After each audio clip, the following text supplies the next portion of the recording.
ऐसा जो कैमरा ऐसा हॉली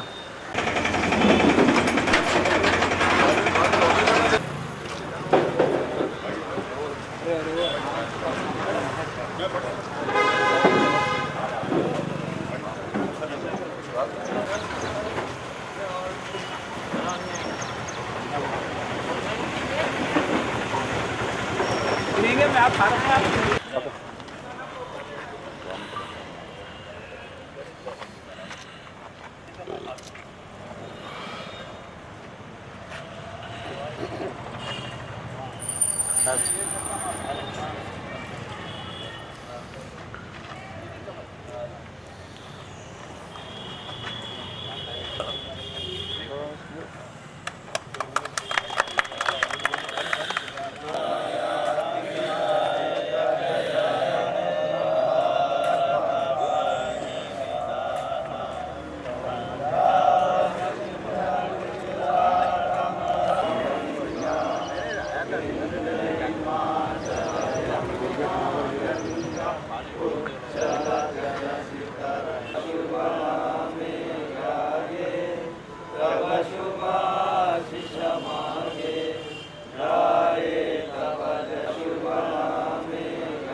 आराम से हाँ अपन भी पीछे हटेंगे हाँ पीछे आ जाओ पीछे हट और थोड़ा पीछे आ जाओ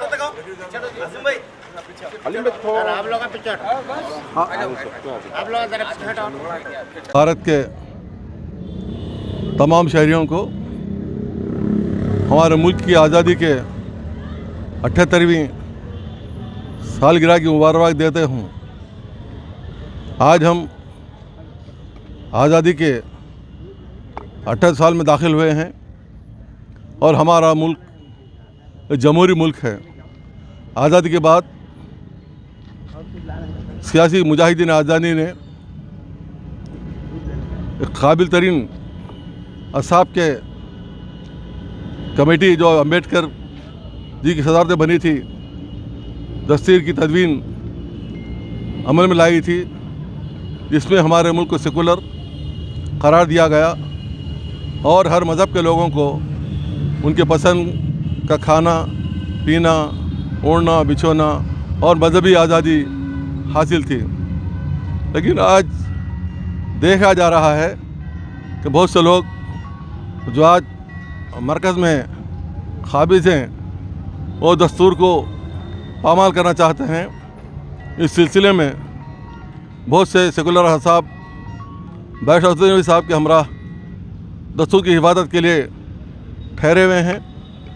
बात दस्तूर की बेहरमती दस्तूर के धज्जियाँ उड़ाने की होती तो भी चल जाती थी, लेकिन आज ये सिर्फ अक्सरियती तबके का मुल्क बनने जा रहा है।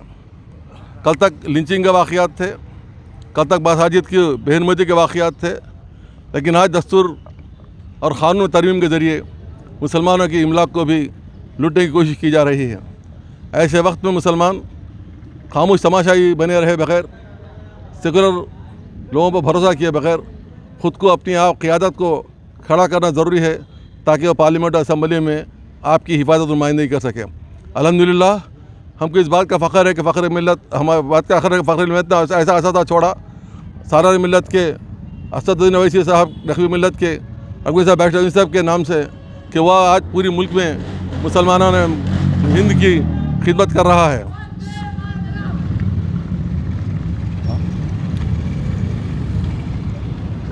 आज दस्तूर में अगर वक्फ तरमीमी बिल के मुबाहिसों में और बिल की यह बात सामने आ चुकी है कि आइंदा न कोई मस्जिद बाकी रहने वाली है, न कोई हमारा मदरसा। इसलिए मुसलमान होश के नाखून लें और अपनी क़यादत पर भरोसा एतमाद करें और बग़ैर किसी बहकावे के मजलिस की क़यादत को हाथों को मजबूत करें ताकि मुल्क के सेकुलर किरदार की बहाली के लिए जंग बादशाह में छेड़ी है वो जारी रह सके। और आज हम अहद करते हैं कि हम भी इस मुल्क की आज़ादी के बाद जो दस्तूर बनाया गया है, दस्तूर की अमल आवारी के लिए जो भी आवाज़ उठेगी मजलिस की जानिब से उस आवाज़ को लब्बैह कहेंगे। इंशाअल्लाह दस्तूर की हिफाजत करके रहेंगे और गाजिबाओं का ग़ज़बा हटा देंगे। इंशाअल्लाह ताला हमारी कामयाबी होगी। महबूब नगर मजलिस के दफ्तर में यौम आज़ादी मनाई गई 78वीं। तमाम हिंदुस्तान के अवाम को मुबारकबाद पेश करते हुए हम ये चाहते हैं, जैसा कि आप जानते हैं कि पिछले 10 सालों में जो हुकूमत बैठी हुई है उसने न सिर्फ़ मुसलमानों बल्कि अक़लियतों के कई तबक़ों को ये एहसास दिलाने की कोशिश कर रहे हैं कि ये जो है मुल्क सेकुलर नहीं रहा। लेकिन क्योंकि जनाब बैरिस्टर असदुद्दीन अवैसी सदर मोहतरम जैसे लोग आज भी पार्लियामेंट में होने से वो लोगों की जो कोशिशें हैं वो नाकाम होती जा रही हैं और आगे भी इसको नाकाम करना है। जैसा कि वो लोग पहले अभी जैसा बताए कि भाई मॉब लिंचिंग वगैरह के तहत कर रहे थे, अब वक्फ़ के अमलाक के ऊपर वो लोग हमला करे हैं। ये जताना चाह रहे हैं कि ये मुल्क में सिर्फ़ यानी अक़लियतों का कोई किरदार नहीं है, जबकि आप जानते हैं कि इस आज़ादी में हज़ारों उलमा, हज़ारों मुसलमानों ने अपनी क़ुरबानियाँ दी हैं। उसके बाद जाकर ये आज़ादी मिली है। हमारा हक़ इस मुल्क से कभी वो हटा नहीं सकते, ना कभी हमारे को ये एहसास दिला सकते हैं कि हम दूसरे दर्जे के हैं। हम हमेशा से इस मुल्क के बराबर शहरी हैं, सबके बराबर हमारा हक़ है और हम हक़ जो है ना लड़के ले सकते हैं। ताकि आप लोग इस बात को गौर करें और आने वाले वक्तों में मजलिस के हाथों को मजबूत करें और हमारी क़यादत को और तक़वियत दें ताकि वो पार्लियामेंट और असम्बलियों में अपनी आवाज़ उठाकर अक़लियतों की हिफाजत के लिए काम करें और अपने हुकूक़ के लिए लड़ते रहें। और जैसा कि आप जानते हैं पिछले दिनों में औक़ाफ़ का जो बिल आया था उसके लिए भी जिस तरीक़े से बैरिस्टर साहब ने, असदुद्दीन अवैसी साहब ने जो आवाज़ उठाई है, उसके बाद वो मजबूर हो गए कि वो जॉइंट पार्लियामेंट्री कमेटी के तहत दिया जाए। यही आवाज़ है जो हर वक्त जो है मुसलमान और अक़लियतों के लिए आवाज़ उठाती रही है।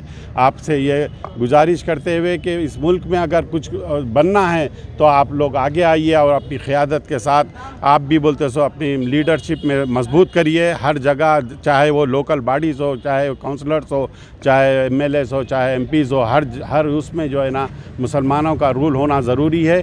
इसीलिए हमारे यानी आवाम को ये चाहिए, मुस्लिम आवाम को ख़ास तौर पे, कि वो सियासत में आकर अपना हक़ हासिल करें और क़यादत का जो हाथ मजबूत करें, इमाम को मजबूत करें। क़यादत के तले आ गए तो सब मिलकर हम जो है ना ये आवाज़ को और मजबूत कर सकते हैं, बुलंद कर सकते हैं। यही पैगाम आज हम जो है ना इस 78वीं आज़ादी के मौके पर देना चाहते थे और दिए हैं। सबको सलाम अलैकुम। मैं तमाम मुल्क के भारत के रहने वालों को 78वीं यौम आज़ादी की मुबारकबाद देता हूँ। यकीनन हम खुशकिस्मत हैं, आज़ाद हिंदुस्तान में हमने आँख खोली है। साथ ही साथ हम देख रहे हैं हुकूमतें, जो मरकज़ में जो हुकूमत बैठी हुई है उसका एक ही मंशा है कि मुसलमानों को उनका दायरे ज़िंदगी तंग कर दिया जाए, उनको तालीमी मराज से महरूम कर दिया जाए, उनके अमलाक को लूट लिया जाए। इस तरीक़े की साजिशें कर रहे हैं। अल्लाह का बहुत बड़ा शुक्र है, अब की बार पार्लियामेंट में बहुत अच्छा अपोजिशन है। मैं समझता हूँ ये अपोजिशन अगर इसी तरीके से काम करेगा तो दस्तूर भी बचेगा, मुसलमानों के मसाइल भी हल होंगे। आप देख रहे हैं नित नए शर के ज़रिए हुकूमत बिल्स पेश कर रही है। अब आप देखिए वक्फ तरमीमी बिल के नाम पर मुसलमानों को परेशान करने के लिए ये कैसी हुकूमत है, कैसी सोच है, मुसलमानों को सोचना चाहिए। सबसे पहले अगर इस बिल पे उठने वाले हैं तो बैरिस्टर असदुद्दीन अवैसी साहब है।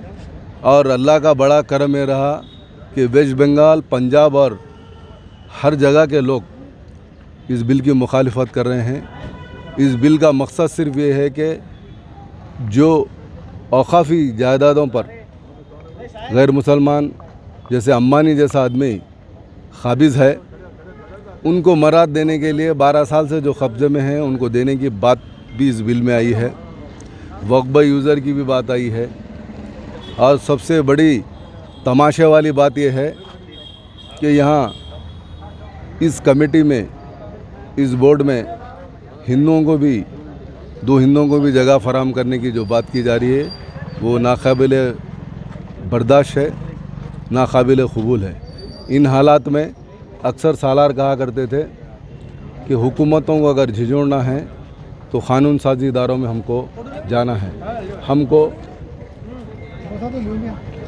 विलेज लेवल से लेके दिल्ली तक हमको हमारी क़यादत को मजबूत करना है। आप देखते हैं आज आज़ादी मना रहे हैं लोग, अगर ये अपने दिलों पे हाथ रखे तो उनको मालूम होना चाहिए 1857 जो गदर कहलाता है, हिंदुस्तान की आज़ादी का पहला परचम लेके निकलने वाले मुसलमान हैं। 1 लाख से ज़्यादा उलमा इकराम ने जामे शहादत को कबूल करते हुए इस आज़ादी को दिलाया है। रेशमी रुमाल की बात है या जितनी भी तहरीकें चली हैं सब मुसलमानों की तरफ से की गई हैं और उनको भी हम हमारे आने वाली कौम को ये बतलाना चाहिए कि यकीनन हिंदुस्तान की आज़ादी अगर हम आज़ाद हैं तो इसमें मुसलमानों का बहुत बड़ा किरदार रहा है। इंशाअल्लाह जमात को हम मुस्तहकम करेंगे और आगे बढ़ाने के करेंगे।